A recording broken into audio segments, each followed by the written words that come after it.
que esta semana tuvimos ya la convocatoria oficial de parte del Tribunal Supremo Electoral para las elecciones, para llamar a los partidos a establecer sus procesos de inscripción. Ayer estuvimos ya observando, la primera de ellas fue la de Manuel Flores, del FMLN. Carlos, abro contigo para que nos des un poco el panorama y tienen también el tiempo prudencial el resto de la mesa para poder hacerlo y desarrollarlo. Bueno, convocatoria. Hay un gran elemento desafiante en esto para ver la actuación de los partidos políticos, las fórmulas presidenciales, en cómo arrecia toda la parte de propuestas que sean coherentes a la visión que en algún momento pueden expresar, en este caso, el sentir de la población, tomando como referencia las encuestas electorales. Carlos. Ya se dio, creo, el banderillazo oficial de salida con la formalidad que demanda la ley, pues que es un acto legal más que todo de convocar a las elecciones a la población y a los candidatos.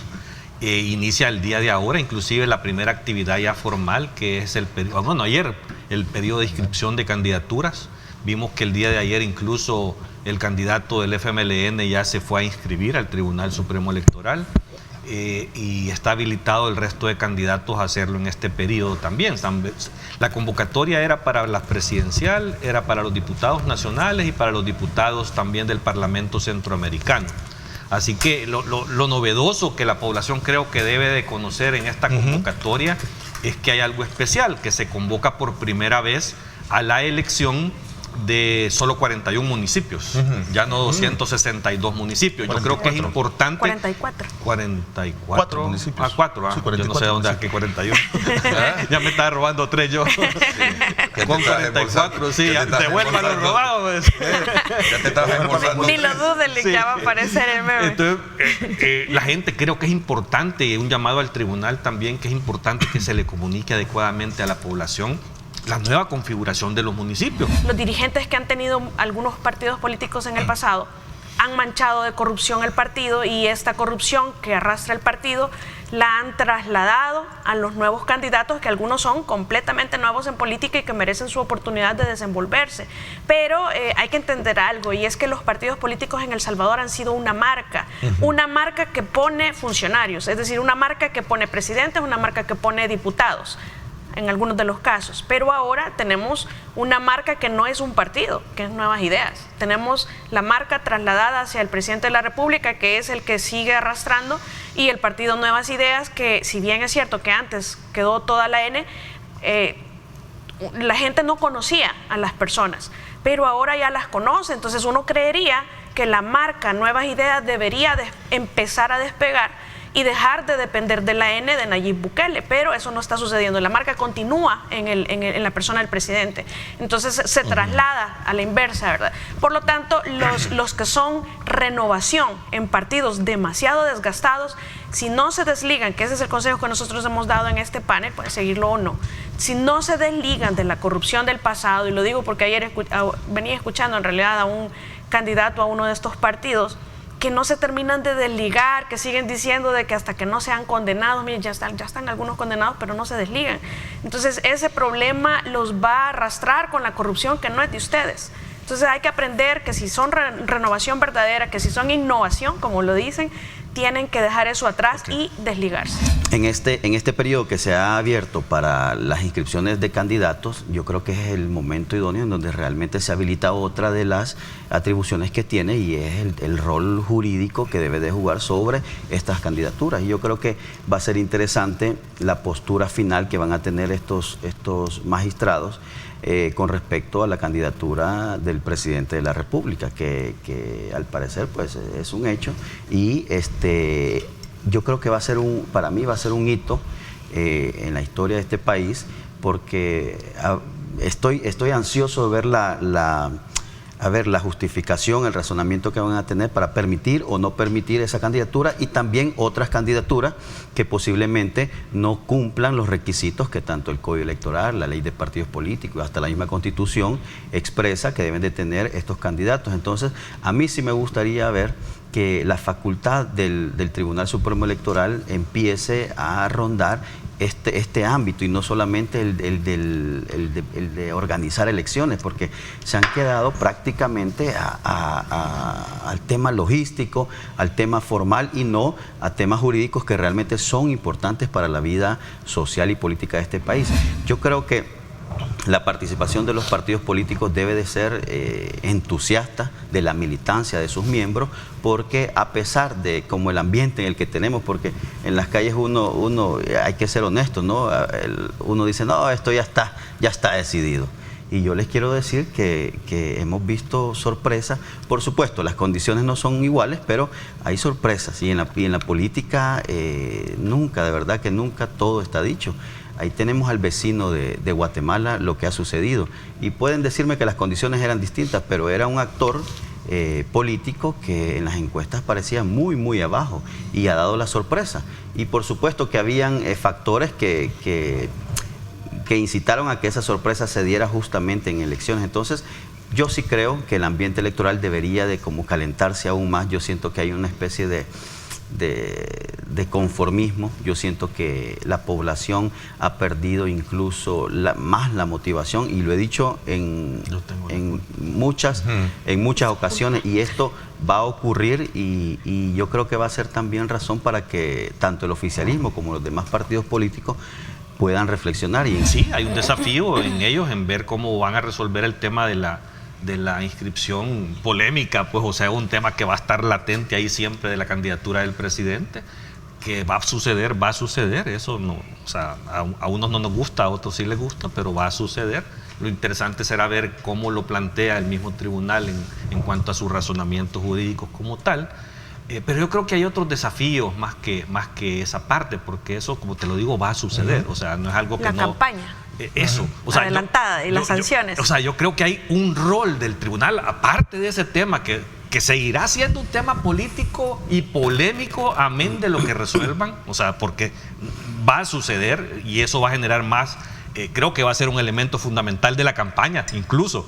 Esa resolución o esa acción como tal del tribunal, pero hay otras cosas importantes, porque no solo hay una elección presidencial, hay 3 elecciones más. ¿Estás de acuerdo en ese punto que plantea Carlos, que refuta de lo que tú decías, que hay cosas más importantes del que tú acotabas? No, sin duda, no. Es decir, no hay cosa más importante que el hecho de esa posible candidatura a una reelección.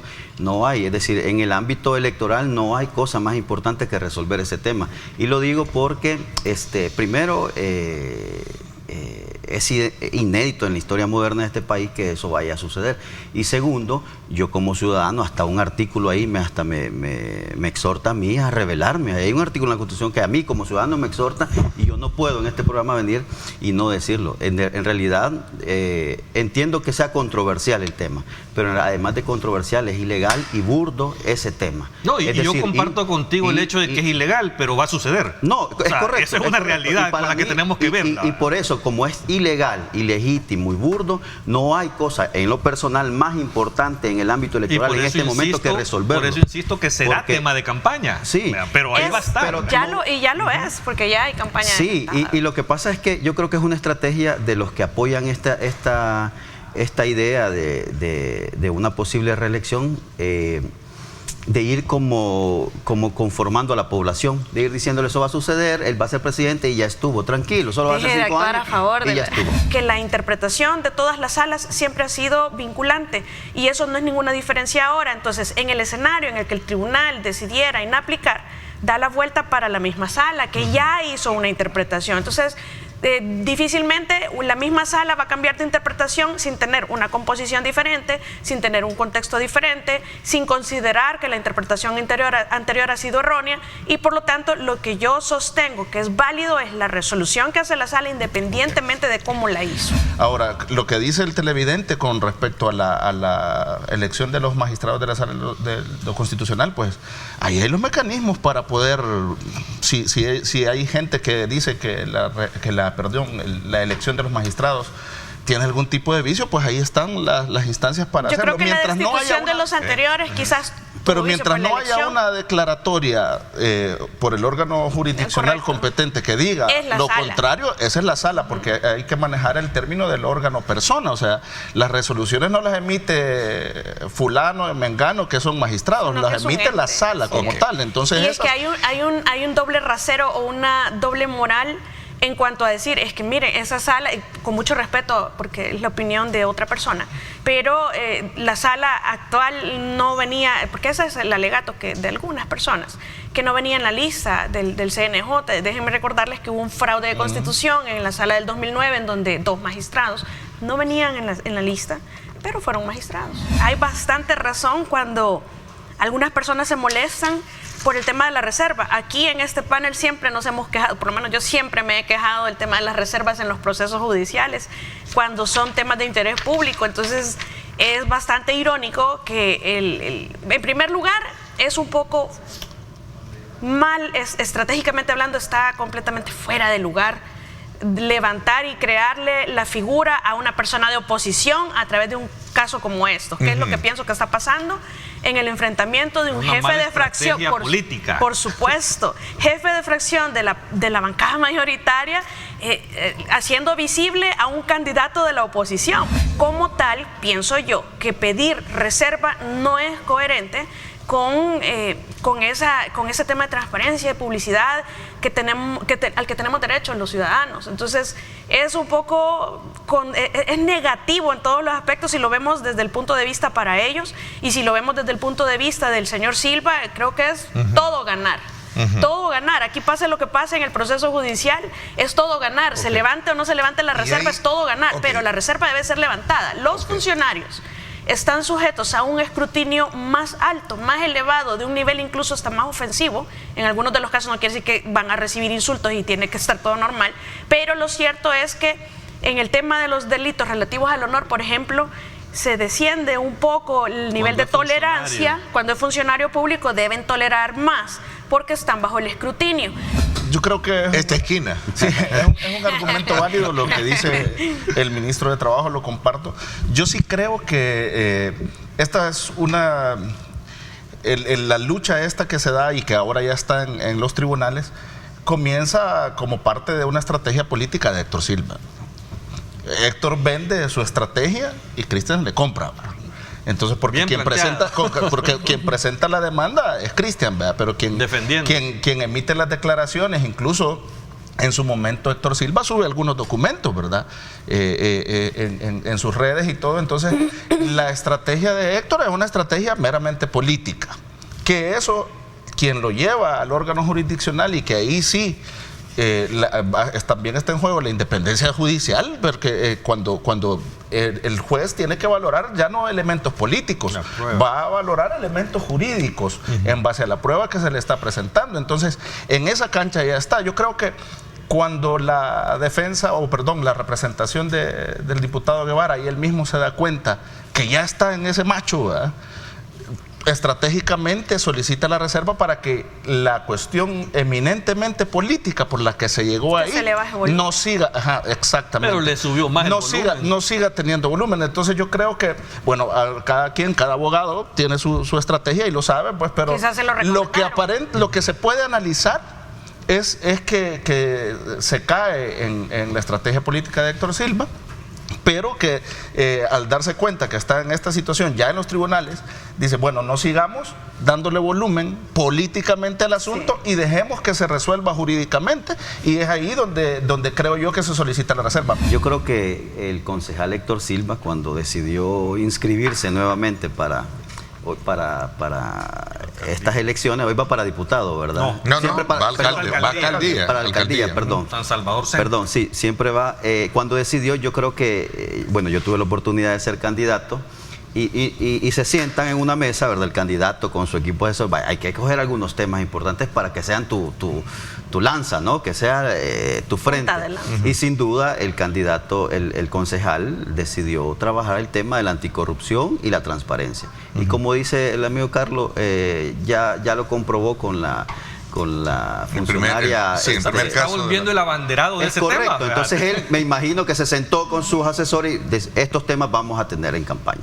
Y ha decidido tomar donde él cree de que puede tener victoria, y sin duda está ganando la batalla. Es decir, los primeros rounds los está ganando. Es que tiene todo que ganar. Es correcto, los está ganando, y aquí hay un problema que agrava y beneficia al candidato, al concejal, y es que se anegaron tanto del vocabulario de anticorrupción los diputados de Nuevas Ideas, bueno, y en particular el diputado Guevara, sobre el tema de anticorrupción, sobre el tema del uso de fondos públicos, sobre el tema del pasado, que hoy los han arrinconado sobre sus propios temas. O sea, y este es el segundo millón que le cuestionan al diputado Guevara. Y había ahí un tema de aires acondicionados en el tema del MOP, es decir, lo tiene arrinconado. Y lo que estamos viendo, un reflejo es que lastimosamente las cosas no cambiaron, no han cambiado con el tema de los funcionarios, ya sea de segundo grado, incluso de primer grado y hasta en el tema presidencial.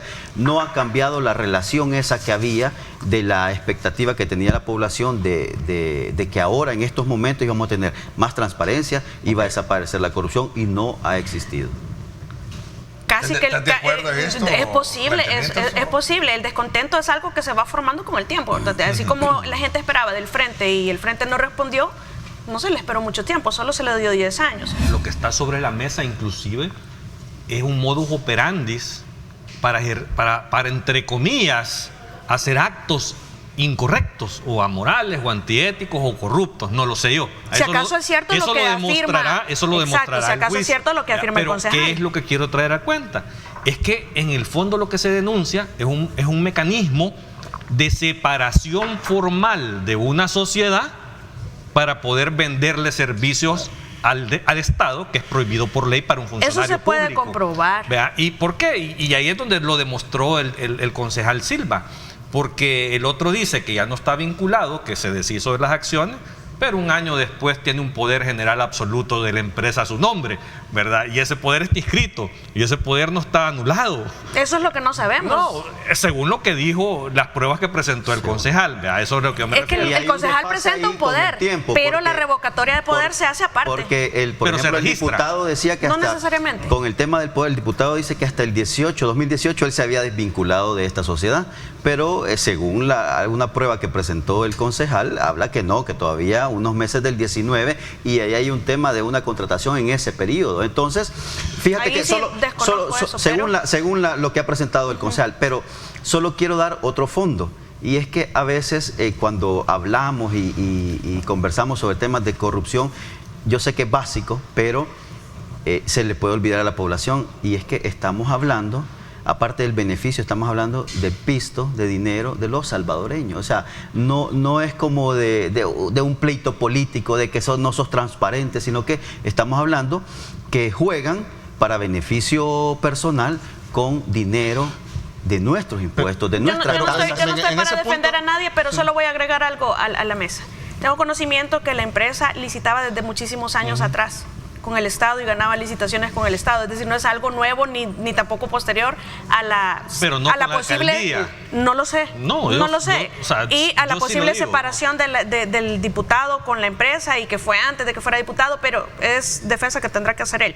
A lo que yo sí voy es que esa empresa venía haciendo contrataciones desde hace muchísimo tiempo atrás, no fue algo que se desarrolló. Pero eso no, yo creo que no. Pero yo creo que en ese punto solo quiero decir que eso, digamos que no tiene espacio. ¿Por qué?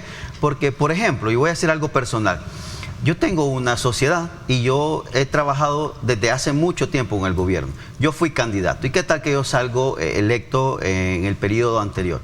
Yo, por ética, por legalidad, yo tengo que vincularme realmente o abstenerme de participar en competencias públicas. Y no tenemos que presumir que lo suyo es una defraudación. Correcto, pero a eso voy, que en el caso que yo hubiese quedado electo, tenía la obligación. Sin embargo, al parecer, según la información, no así lo hizo el diputado Guevara. Hay un rubro en la disponibilidad del presupuesto de la Asamblea, en su momento era el rubro 51, que es para pagar recursos humanos, para pagar salarios.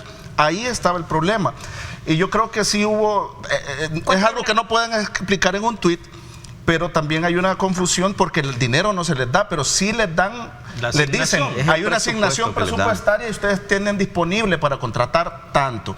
Pero la ley, y también hay que ver que hay un protocolo de entendimiento, y eso se señala desde el inicio de la legislatura. Y yo les quiero, para que el análisis sea más integral, les quiero leer el artículo 36 del Reglamento Interior de la Asamblea, que dice asignación de recursos a los grupos parlamentarios, no dice a los diputados, ojo. Y aquí va, la Junta Directiva asignará los recursos, el espacio físico y el personal para los grupos parlamentarios en proporción con el número de los miembros que lo conformen. Entonces, o sea que no le das la disponibilidad presupuestaria a la diputada Claudia Ortiz, aunque sea una. Por eso dice en proporción a los grupo, miembros. y entonces se lo das al grupo parlamentario de Vamos. El grupo, y entonces es uno. Obviamente, el grupo parlamentario que más diputados tiene es el que tiene más presupuesto. Habría que ver si esa disponibilidad presupuestaria que ellos tienen en el papel la están ejecutando en su totalidad. Que si de los 14 los asigna el diputado. Yo lo conozco porque yo estuve en Recursos Humanos en la Asamblea y había un problema porque había gente, en cada legislatura cambiaban la proporción de miembros de diferentes fracciones. Entonces a veces se iban diputados y lo lógico era que si sus asesores y su personal administrativo, si un diputado ya no resultaba electo, se fuera. Pero en ese momento la gente estaba vinculada laboralmente con la Asamblea, no con el diputado. Entonces quedaba ahí, cuando los decías a despedir, iban a la sala, o iban a la sala de los contenciosos administrativos, o la sala de lo constitucional, y te lo reinstalaban. Y comenzó a inflarse el presupuesto. Después de eso vino una reforma al reglamento y ahora los empleados de los grupos parlamentarios son de confianza. Pero si ustedes vieran la ejecución presupuestaria, de disponibilidad presupuestaria de algunos grupos parlamentarios de la legislatura pasada, pasan hasta como de $30,000 si lo pones como diputado.